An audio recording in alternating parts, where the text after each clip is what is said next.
Hello students, welcome to all of you in this class 9th. This is your subject science. We are continuing our chapter number 4, structure of atom. Okay students, this is your video number 63. Okay students, in the previous class we have studied about the Bohr model of atom. Okay students, in this class we will start our new topic of this chapter, that is known as valence electrons. Valence electrons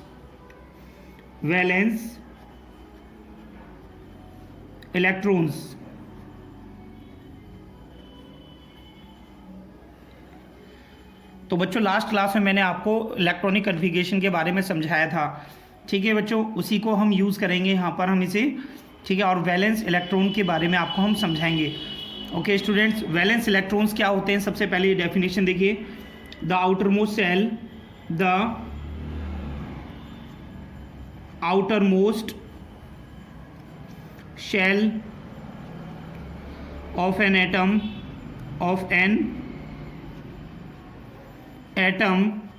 is known as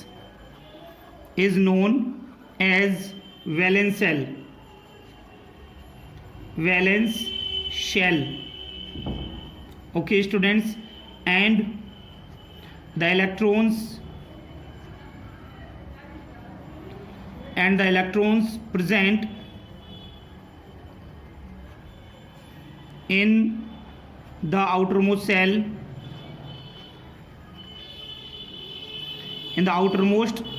shell, are known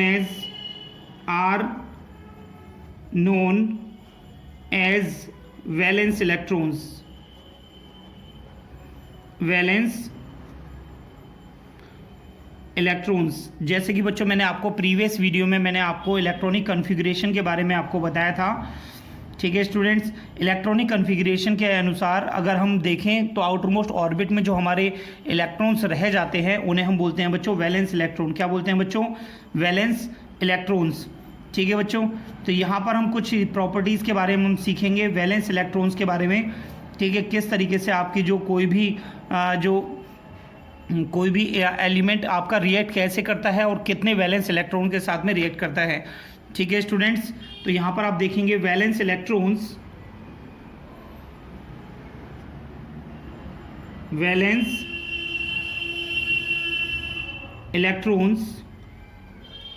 and chemical properties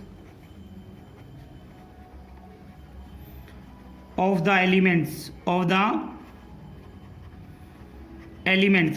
जो elements हैं वो किस तरीके से अपनी chemical properties को show करते हैं, किस तरह से वो रिएक्ट करते हैं, उनके बारे में हम यहाँ पर सीखेंगे। ओके स्टूडेंट्स, तो फर्स्ट ऑफ ऑल सबसे पहले बच्चों ये ध्यान देंगे आप यहाँ पर केमिकल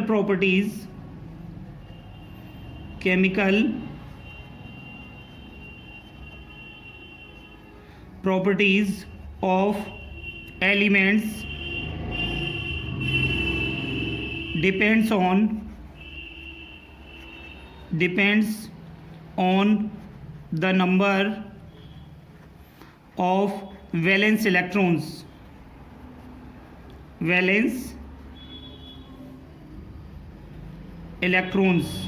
कोई भी एलिमेंट उसकी केमिकल प्रॉपर्टी क्या होगी? ठीक है बच्चों, तो वो डिपेंड करता है कि उसके वैलेंस इलेक्ट्रॉन कितने हैं। वैलेंस यानी आउटरमोस्ट ऑर्बिट में टोटल नंबर ऑफ इलेक्ट्रॉन पर डिपेंड नहीं करता है, ओनली किस पे डिपेंड करता है बच्चों? वैलेंस इलेक्ट्रॉन पर डिपेंड करता है। ओके स्टूडेंट्स, तो यहाँ पर आप देखेंगे point number 1, an element is chemically inert. An element is chemically inert if it has 8 electrons in its outermost shell यानी कोई भी एलिमेंट अगर उसके आउटरमोस्ट सेल में अगर 8 इलेक्ट्रॉन्स हैं तो वो आपका इनर्ट एलिमेंट होगा। इनर्ट का मतलब बच्चों वो आपका नोबल गैस कन्फिगरेशन को शो करेगा, यानी स्टेबल एलिमेंट होगा। वो अनरिएक्टिव होगा, रिएक्टिव नहीं होगा। ओके स्टूडेंट्स, तो यहां पर एक एक्सेप्शन केस है, सभी बच्चे ध्यान दें। Except helium which has two electrons in its outermost shell, यानी केवल एक हीलियम ही है जिसके आउटरमोस्ट शेल में 2 इलेक्ट्रॉन होते हैं और वो नोबल गैस कन्फिग्रेशन को फॉलो करता है। Okay students, all other noble gases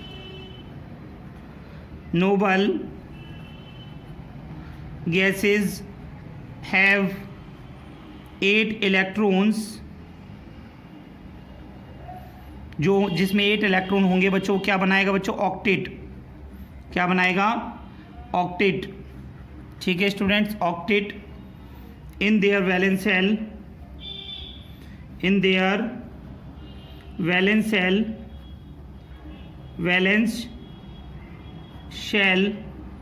and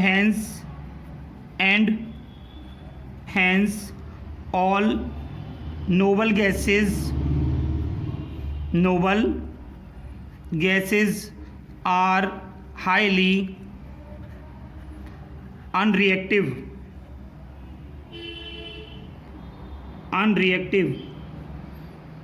okay students, तो ये जिन सेल्स में आपके 8 इलेक्ट्रॉन्स पाए जाएंगे वो कैसे रहेंगी बच्चों? अनरिएक्टिव होंगी। नेक्स्ट पॉइंट देखेंगे बच्चों हम यहाँ पर। नेक्स्ट पॉइंट देखिए बेटा सभी, point number 2, elements with 1 electron in their valence shell, example lithium का एटॉमिक नंबर कितना होता है बच्चों? 3। तो इसका इलेक्ट्रॉनिक कन्फिग्रेशन कितना हो जाएगा? 2 और 1। तो आउटर मोस्ट ऑर्बिट में आपको कितने इलेक्ट्रॉन दिखाई दे रहे हैं बच्चों? यहाँ पर 1।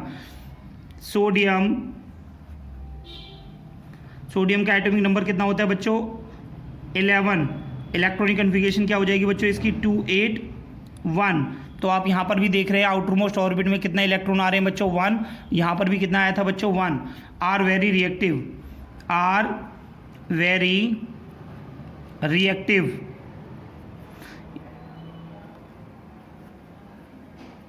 एलिमेंट्स। ओके स्टूडेंट्स, तो सभी बच्चों को ध्यान रखना है जिनके आउटर मोस्ट ऑर्बिट में 1 इलेक्ट्रॉन होगा तो वो आपके रिएक्टिव एलिमेंट्स होंगे। Clear students? नेक्स्ट पॉइंट देखेंगे बेटा सभी, point number 3, elements with 7 electrons,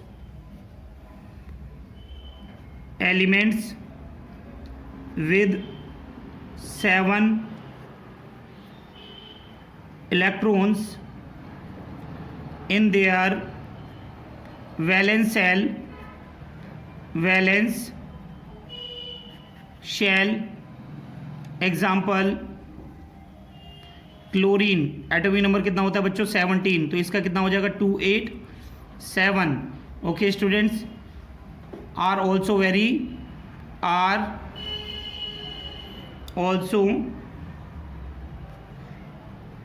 very reactive.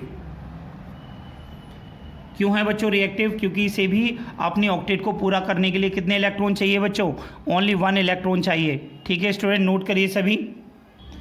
Point number 3 देख रहे हैं बच्चों आप यहाँ पर। पॉइंट नंबर 3 में मैंने आपको बताया है elements having same number of valence electrons, यानी वो सभी एलिमेंट जिनके वैलेंस इलेक्ट्रॉन सेम होते हैं, दे शो सेम केमिकल प्रॉपर्टीज़। वो क्या दिखाते हैं बच्चों?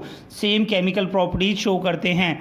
ओके स्टूडेंट्स, नंबर 4 पॉइंट में आप देख रहे हैं बच्चों यहाँ से, elements having less than 4 electron in their valence shell are normally metals, यानी जिनकी वैलेंसी आउटर मोस्ट ऑर्बिट में बच्चों जो अगर इलेक्ट्रॉन 4 हों या लेस देन 4 होते हैं तो उन्हें हम 1 2 3 होते हैं बच्चों, तो उन्हें हम क्या बोलते हैं? वो आपके मेटल्स होते हैं और रिएक्टिव मेटल्स होते हैं। एक्सेप्शन है यहाँ पर बच्चों आपका hydrogen and helium. Okay students, number 5th point है बच्चों आपका एलिमेंट्स हैविंग 4, 5, 6 और 7 electrons in their valence shell are normally non metals. इन्हें हम क्या कहते हैं बच्चों? नॉन मेटल्स कहते हैं। ठीक है स्टूडेंट्स, नेक्स्ट पॉइंट देखेंगे बच्चों आप यहाँ पर वैलेंसी क्या है।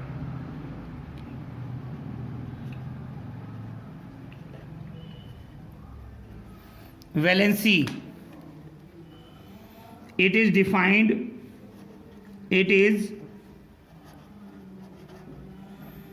defined as the number of valence electrons of an atom or element which actually take part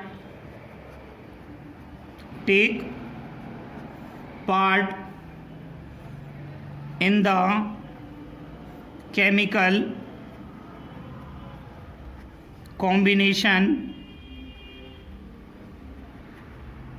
chemical combination or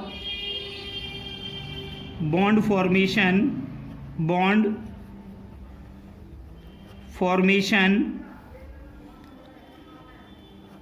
with other element। देखिए बच्चों यहाँ पर वैलेंसी क्या होती है? It is defined as the number of valence electron. Valence electron क्या होते हैं बच्चों? Those electrons which are present into the outermost shell of an atom और element which actually take part in the chemical combination. जो part करते हैं, जो किसी भी रिएक्शन में पार्टिसिपेट करते हैं बॉन्ड फॉर्मेशन, बॉन्ड बनाने के लिए विद अदर एलिमेंट के साथ। इसे हम क्या कहते हैं? उन इलेक्ट्रॉन को बोलते हैं बच्चों वैलेंसी। क्या बोलते हैं बच्चों? वैलेंसी। जैसे कि बच्चों मैं यहाँ पर आपको कुछ एग्जाम्पल देकर समझा रहा हूँ, सभी बच्चे ध्यान से देखें। ठीक है बच्चों, यहाँ पर आपका एग्जाम्पल है, जैसे बच्चों हमने एग्जाम्पल लिया यहाँ पर सोडियम। क्या लिया बच्चों? सोडियम का एटॉमिक नंबर कितना होता है? 11। इलेक्ट्रॉनिक कन्फिग्रेशन कितनी होगी बच्चों इसकी? 281। तो इसके आउटरमोस्ट ऑर्बिट में आपको कितने इलेक्ट्रॉन दिखाई दे रहे हैं बच्चों? 1। KLM, एम शेल में कितने बच्चों? 1 इलेक्ट्रॉन है यहाँ पर। ठीक है, इसको अपना ऑक्टेट पूरा करने के लिए कितने इलेक्ट्रॉन चाहिए बच्चों? 8, विच इज़ नॉट पॉसिबल। तो ये 1 इलेक्ट्रॉन किसी को ये डोनेट कर देगा। ओके स्टूडेंट्स, तो यहाँ पर इसकी वैलेंसी कितनी हो जाएगी? इट हैज़ इसके पास में सोडियम के पास 1 इलेक्ट्रॉन है आउटरमोस्ट ऑर्बिट में, इसीलिए इसकी वैलेंसी क्या होगी बच्चों? 1 होगी। ठीक है, तो हम यहाँ पे क्या लिखेंगे? Sodium has 1 electron in its outermost shell, so its valency will be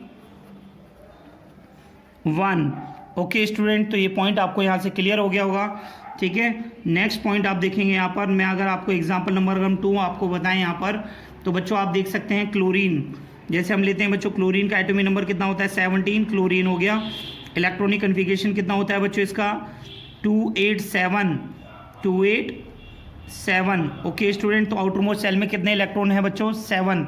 ठीक है, तो इसे अपनी ऑक्टेट को पूरा करने के लिए कितने इलेक्ट्रॉन की ज़रूरत है बच्चों? या तो ये 7 इलेक्ट्रॉन किसी को दे दें या 1 इलेक्ट्रॉन किसे ले लें। तो बच्चों क्या पॉसिबिलिटी ज़्यादा बेटर है इसमें? 1 इलेक्ट्रॉन लेना ज़्यादा बेटर है देन 7 इलेक्ट्रॉन को डोनेट करना, लूज़ करना। ओके स्टूडेंट, तो यहाँ पर हमारे पास में इसकी वैलेंसी कितनी हो जाएगी बच्चों? 1 हो जाएगी। कितनी हो जाएगी बच्चों? 1 हो जाएगी। समझ में आ रहा है बच्चों सभी को?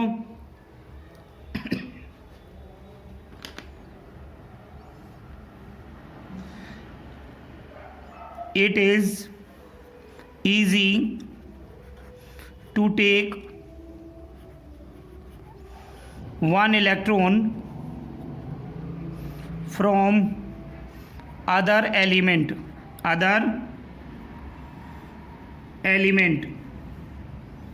to complete octet.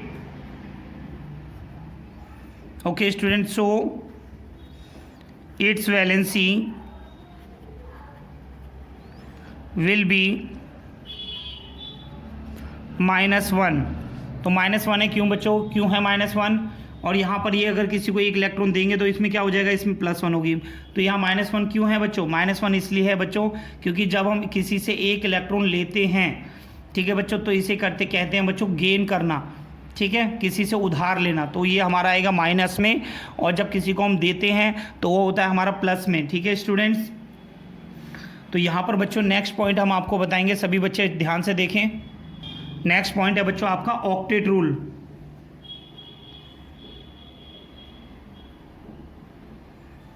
Octet rule, octet rule क्या है बच्चों, सभी बच्चे ध्यान से देखेंगे इसे। Every system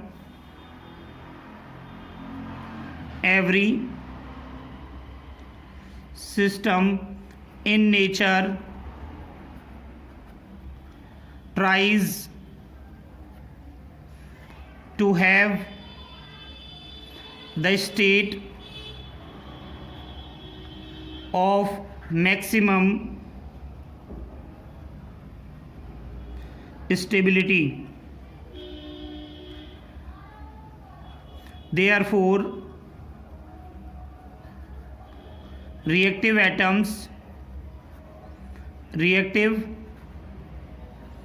atoms undergo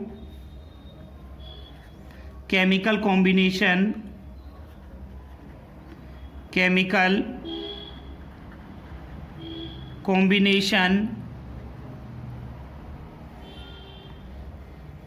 in order to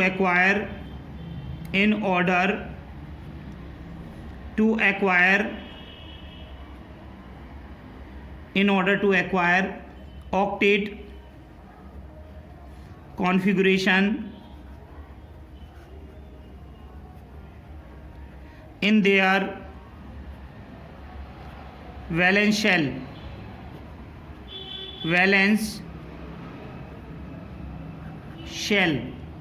This is called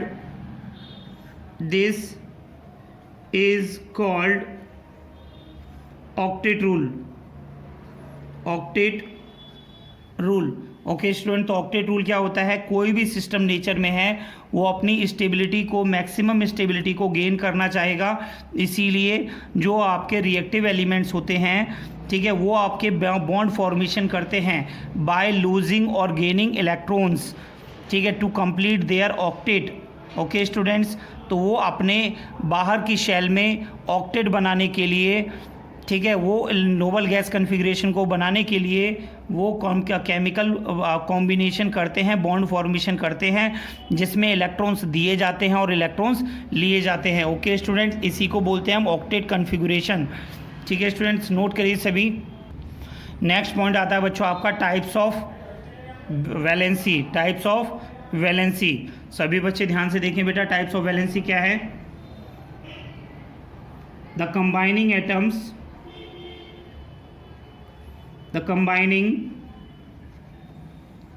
atoms of the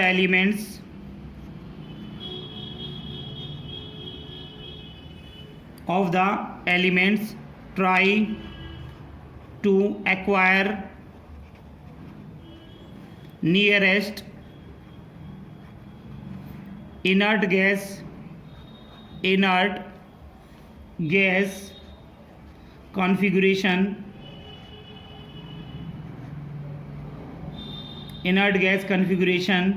mainly two ways। इसमें मेनली आपके दो तरीके होते हैं बच्चों। कौन कौन से दो तरीके हैं ये आप देखिए बेटा, जिसकी वजह से ये आपकी टाइप्स ऑफ वैलेंसी बनती है। नंबर फर्स्ट, बाय लॉस और gain of electron between the combining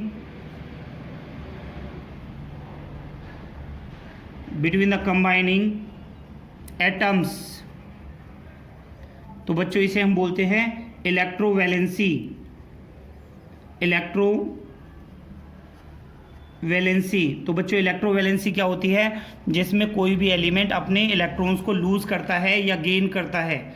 ठीक है स्टूडेंट्स, नंबर सेकंड पॉइंट देखेंगे बेटा आप इसमें, by sharing of electron, by sharing of electrons between themselves, इसे बोलते हैं बच्चों हम कोवैलेंसी। क्या बोलते हैं बच्चों? कोवैलेंसी। ठीक है स्टूडेंट्स, यानी शेयरिंग ऑफ इलेक्ट्रॉन, यानी इसमें सेकंड केस में आपके इलेक्ट्रॉन दिए नहीं जाते हैं, केवल शेयर किए जाते हैं। ज़रूरत पड़ने पर एक दूसरे को ये इलेक्ट्रॉन देते हैं। इन्हें हम क्या बोलते हैं बच्चों? कोवैलेंसी कहते हैं। ओके स्टूडेंट्स, तो हम यहाँ पर आपको बताएंगे इलेक्ट्रोवैलेंसी और कोवैलेंसी में आपके कुछ एग्जाम्पल आपको बताएंगे, जिससे आपको ये क्लियर हो जाएगा। ओके स्टूडेंट्स, तो देखें यहाँ पर इलेक्ट्रोवैलेंसी, इलेक्ट्रोवैलेंसी।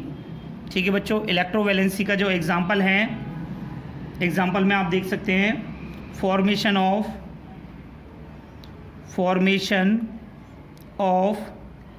NaCl। जैसे कि बच्चों आप जानते हैं NaCl क्या होता है? Sodium chloride. ये नमक का फॉर्मूला होता है बच्चों, जो डेली वेज में हम यूज़ करते हैं।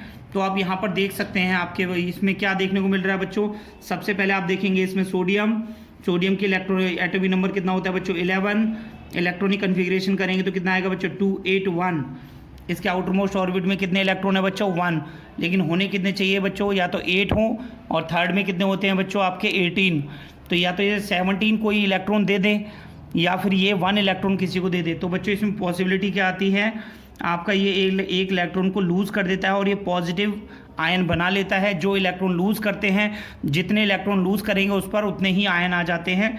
ठीक है बच्चों, इसने एक इलेक्ट्रॉन लूज़ कर दिया है, तो बच्चों यहाँ पर आपके कितने बचेंगे? 2 और 8। ओके स्टूडेंट, समझ में आ रहा है सभी को? इसी तरीके से सिमिलरली अगर हम देखें क्लोरीन में, क्लोरीन का कितना होता है बच्चों? 17। तो इसका इलेक्ट्रॉनिक कन्फिग्रेशन कितना होगा बच्चों? 287। ठीक है, तो ये आपका क्लोरीन क्या करता है बच्चों? ये एक इलेक्ट्रॉन ले लेता है किसी ऐसे से जो एक इलेक्ट्रॉन दे रहा हो। जैसे सोडियम एक इलेक्ट्रॉन लूज कर रहा है, तो इलेक्ट्रॉन एक इलेक्ट्रॉन गेन कर लेता है, और ये क्या बना लेता है बच्चों? Cl-, यानी एक इलेक्ट्रॉन गेन किया है बच्चों। तो इसके कितने हो जाएंगे यहाँ पर? 2, 8 और 8। क्लियर है स्टूडेंट्स? ठीक है, और ये एक दूसरे के साथ में एक एक इलेक्ट्रॉन की शेयरिंग कर लेते हैं। ठीक है, तो यहाँ पर आप देख रहे हैं बच्चों, यहाँ पर आपका पॉजिटिव आयन बनता है और यहाँ पर आपका निगेटिवली आयन बनता है। ठीक है, तो इसे हम क्या बोलते हैं बच्चों? ये इस तरह की आपकी जो कन्फिग्रेशन होती है, जो आपकी ऑक्टेट कन्फिग्रेशन को एक्वायर करने के लिए एक एक इलेक्ट्रॉन की शेयरिंग हो रही है यहाँ पर। ठीक है, जिसमें कोई भी जो एटम है, कोई भी एलिमेंट है, उनको अपने इलेक्ट्रॉन से कोई मतलब नहीं होता है। वो एक बार लूज कर देते हैं तो वो दूसरे को दे देते हैं। ठीक है बच्चों, तो इस तरह की वैलेंसी को हम क्या बोलते हैं बच्चों? NaCl आपकी जो क्या बन जाता है? एक इलेक्ट्रोवैलेंसी का एग्जाम्पल हो जाता है बच्चों। समझ में आ रहा है? ये एक इलेक्ट्रॉन को लूज क्यों किया जा रहा है? ताकि ये अपनी ऑक्टेट कन्फिग्रेशन को गेन कर सकें। किस लिए कर सकें बच्चों? ऑक्टेट कन्फिग्रेशन को गेन कर सकें। ओके स्टूडेंट्स, चलिए बच्चों हम आपको नेक्स्ट एग्जांपल दिखाते हैं। Example of covalency. Example of covalency, तो इसमें हम दे सकते हैं बच्चों formation of CH4 molecule. CH4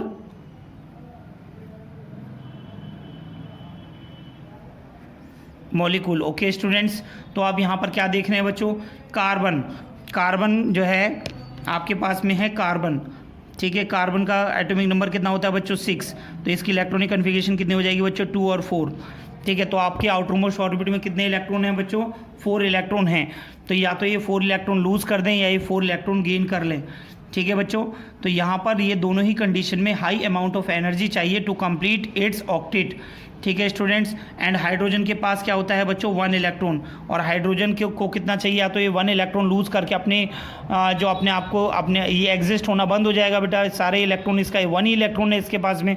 तो ये आपस में क्या करते हैं बच्चों, शेयरिंग करते हैं। किस तरीके से करते हैं बच्चों, यहाँ पर देख सकते हैं आप, ये कार्बन है, कार्बन के पास में 4, मैंने क्रॉस से ही आपको क्या दिखाए हैं, 4 इलेक्ट्रॉन्स, ठीक है स्टूडेंट्स। एंड हमारे पास है हाइड्रोजन, और हाइड्रोजन को मैंने डॉट से आपको दिखाया है, ठीक है स्टूडेंट। तो आप देख सकते हैं डॉट से कि हाइड्रोजन के पास में क्या है, 1 इलेक्ट्रॉन्स हैं।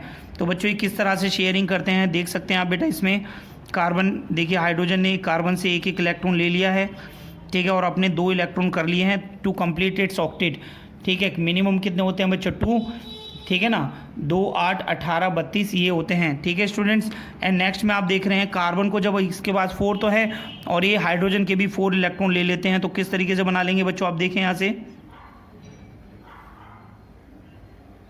ये देखिए कार्बन ने हाइड्रोजन के भी 1 इलेक्ट्रॉन ले लिए हैं, ठीक है बच्चों। तो यहाँ पर क्या है, शेयरिंग हो रही है।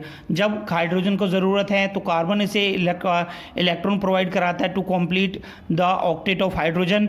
एंड जब कार्बन को ज़रूरत है इलेक्ट्रॉन्स की, तो सभी हाइड्रोजन मिलकर, जो चारों हाइड्रोजन अपने अपने 1 इलेक्ट्रॉन को शेयर करते हैं, किसके साथ में बच्चों, हाइड्रोजन के साथ, कार्बन के साथ। तो इस तरीके से कार्बन का जो CH4 मॉलिक्यूल आपका बनता है। ओके स्टूडेंट, नोट कर लीजिए बेटा सभी। नेक्स्ट पॉइंट है बच्चों आपका आइसोटोप्स। आइसोटोप्स क्या हैं, तो सभी बच्चे देख सकते हैं बेटा यहाँ पर, atoms of the same element, atoms of the same element have same atomic number but different mass number are called isotopes, ठीक है। यानी वो सभी एटम्स ऑफ सेम एलिमेंट्स जिनमें सेम एटॉमिक नंबर होते हैं बट डिफरेंट मास नंबर होते हैं, उन्हें हम आइसोटोप्स कहते हैं। आइसोटोप की जो टर्म है तो वो किसने दी थी बच्चों, एक साइंटिस्ट हैं सॉडी, उन्होंने दी थी बच्चों। जैसे आप यहाँ पर देख रहे हैं बच्चों, एटॉमिक नंबर आपके सेम है, यहाँ पर कितना है, 1 1 1, क्या है, हाइड्रोजन है आपका एलिमेंट, और यहाँ पर 1 1 1, ये क्या है बच्चों, आपके same atomic number but mass number जो आपके डिफरेंट हैं, 1 2 एंड 3। 1H1 को प्रोटियम कहते हैं, 1H2 को आप ड्यूटेरियम कहते हैं, 1H3 को आप जो है ट्राइटियम कहेंगे। ओके स्टूडेंट्स, तो ये आपके होते हैं आइसोटोप्स। आइसोटोप्स में क्या होता है, same atomic number and different mass number. Okay students, next हम देखेंगे बच्चों यहाँ पर applications of isotopes. Application of isotopes में आपको बताया गया है, an isotope of uranium U-235 is used as a fuel of nuclear reactions. यानी U-35 जो आइसोटोप है, इसे न्यूक्लियर रिएक्शंस में इस्तेमाल किया जाता है फॉर जनरेटिंग इलेक्ट्रिसिटी के लिए। ओके स्टूडेंट्स, नेक्स्ट पॉइंट आप देख सकते हैं बच्चों, an isotope of cobalt 60 is used in the treatment of cancer. यानी कोबाल्ट 60 जो आइसोटोप है, इसको हम ट्रीटमेंट ऑफ कैंसर में इसका इस्तेमाल किया जाता है। ओके स्टूडेंट, नेक्स्ट पॉइंट आप देख सकते हैं बच्चों, an isotope of carbon 14 is used to determine the age of old specimen of wood और बोन्स ऑफ लिविंग ऑर्गेनिज्म। यानी कार्बन 14 जो आइसोटोप्स है, वो एज को डिटरमाइन करने के लिए किया जाता है वुड के लिए, या कार्बन कंटेनिंग जो कोई भी आपके सब्सटेंस हैं उनकी एज के लिए, एज को डिटरमाइन करने के लिए हम इस कार्बन 14 आइसोटोप्स का इस्तेमाल करते हैं। नेक्स्ट आपको आइसोटोप दिखा रखा है बच्चों हमने, P32 आइसोटोप जो होता है, ये बहुत ही यूजफुल होता है in the field, agriculture field में। Okay students, next and last point बच्चों मैंने आपको बताया है आयोडीन 131। आयोडीन 131 जो आइसोटोप है, it is used in the treatment of goitre. इसको गोइटर के ट्रीटमेंट में यूज़ किया जाता है। तो गोइटर बीमारी क्या होती है बच्चों, मैंने बायोलॉजी में आपको बताया था। गोइटर में आयोडीन की कमी हो जाने की वजह से जो गला है वो काफ़ी बाहर की तरफ निकल आता है, ठीक है बच्चों। तो इसे हम बोलते हैं गोइटर की बीमारी होती है। इसका ट्रीटमेंट करने के लिए इस आइसोटोप्स का इस्तेमाल किया जाता है। कौन सा आइसोटोप है बच्चों, I-131। तो बच्चों यहाँ से आपके 1 मार्क्स से क्वेश्चन आ सकते हैं, तो इसलिए आप इस पॉइंट को अच्छे से ध्यान दें, नोट करिए सभी। नेक्स्ट पॉइंट आता है बच्चों यहाँ पर आपका आइसोबार्स। आइसोबार्स क्या होते हैं बच्चों, the atoms of different element. यहाँ पर आपके डिफरेंट एलिमेंट्स होते हैं बच्चों, ठीक है, बट आइसोटोप्स में आपके क्या थे, सेम एलिमेंट थे, ठीक है students. The atoms of different element which have the same mass number, यानी जो डिफरेंट एलिमेंट हैं उनके सेम मास नंबर पाए जाते हैं बट डिफरेंट एटॉमिक नंबर होते हैं, उन्हें हम आइसोबार्स कहते हैं।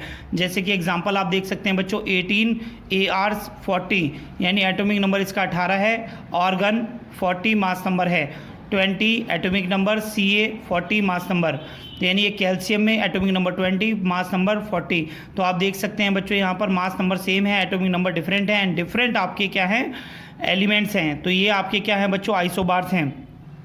ये पॉइंट बेटा आप यहाँ से ध्यान रखेंगे। आइसोबार जो होते हैं they belong to the different element, उनमें क्या है डिफरेंट एलिमेंट्स पाए जाते हैं। And isobars have different physical and chemical properties, इनमें क्या होता है different physical and chemical property पाई जाती है। ओके स्टूडेंट्स, नोट करिए सभी। नेक्स्ट पॉइंट आता है बच्चों आपका calculation of average atomic mass. Calculation of average atomic mass, तो सभी बच्चे ध्यान से देखें। Calculation of average atomic mass हम कैसे कैलकुलेट करते हैं। Average atomic mass is equal to mass number of first isotopes into its percentage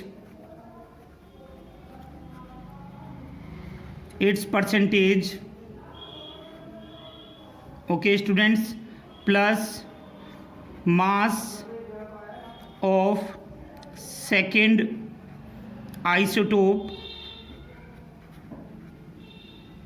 into its percentage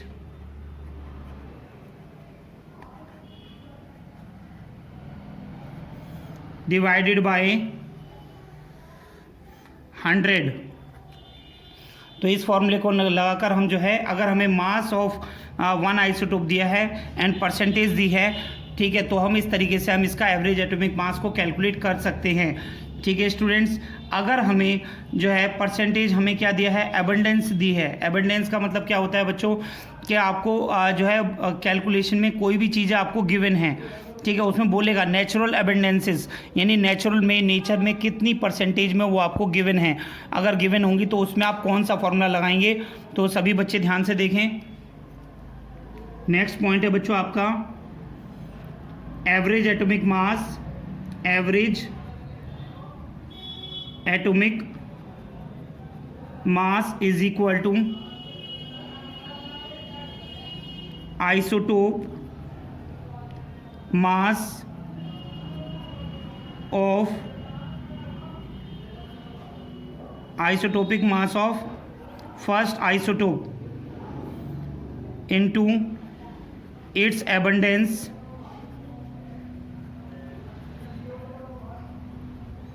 plus isotope mass of second into its abundance divided by 100। Okay students, तो आप इन फॉर्मूलों का use कर आप जो है average atomic mass calculate कर सकते हैं। ठीक है स्टूडेंट्स, नोट करिए सभी। जैसे कि आप देख रहे हैं बच्चों, यहाँ पर मैंने आपको एक क्वेश्चन दिया है। इस क्वेश्चन में आपको क्या फाइंड करना है, calculate average atomic mass of bromine having two isotopes of mass number आपको गिवन है 79 एंड 81। नेचुरल एबंडेंस आपको गिवन है 49.7% एंड 50.03% रिस्पेक्टिवली। तो बच्चों इसे हम कैसे सॉल्व करके दिखाते हैं, आपको यहाँ से देखिए बेटा, ये एग्जाम में एक क्वेश्चन आपका आ सकता है, एनसीईआरटी से ये क्वेश्चन आपका लिया गया है। ओके स्टूडेंट्स, तो आप यहाँ पर देख सकते हैं average atomic mass, average atomic mass is equal to, formula क्या बताया था बच्चों मैंने आपको, mass number of first isotope into its abundance plus mass number of second into its abundance। Okay student, divided by 100। Okay students, तो ये आपको जो गिवन है इसमें आप इसमें सॉल्व करेंगे। मास ऑफ फर्स्ट आइसोटोप कितना गिवन है बच्चों 79, तो ये आपका कितना हो जाएगा बच्चों 79। इसकी अबंडेंस 79 की कितनी दी है 49.7 प्लस सेकेंड आइसोटोप का मास नंबर कितना गिवन है बच्चों 81। एबंडेंस कितनी गिवन है बच्चों 50.3 50.3 डिवाइडेड बाय 100। ओके स्टूडेंट, जब हम इसको मल्टीप्लाई करेंगे तो आपका कितना आ रहा है बच्चों? 3926.3 प्लस 4074.3। इसको जब यहाँ से मल्टीप्लाई करेंगे तो आपका ये आएगा बच्चों डिवाइडेड बाय 100। ओके स्टूडेंट, इन दोनों का सम करेंगे आप 8000.6 डिवाइडेड बाय 100। ठीक है, जब आप इसको सॉल्व करेंगे तो आपका ये 2 जीरो और पीछे आ जाएगा बच्चों। कितना आ जाएगा इसमें? एवरेज एटॉमिक मास आ गया आपका 80.00 यू, यानी यूनिट मास आपका आ गया। ठीक है स्टूडेंट्स, तो ये आपका एवरेज एटॉमिक मास आ गया। ठीक है, तो यहाँ से इस तरीके से आप ये क्वेश्चंस को सॉल्व करेंगे। आपका एनसीईआरटी का ही क्वेश्चन था बच्चों। ठीक है, और भी बाकी सारे क्वेश्चंस जो आपको आपकी बुक में दिए आप इजीली यहाँ से सॉल्व कर सकते हैं इस तरीके से। ठीक है स्टूडेंट्स, तो यहाँ पर ये चैप्टर आपका जो है कंप्लीट हो जाता है।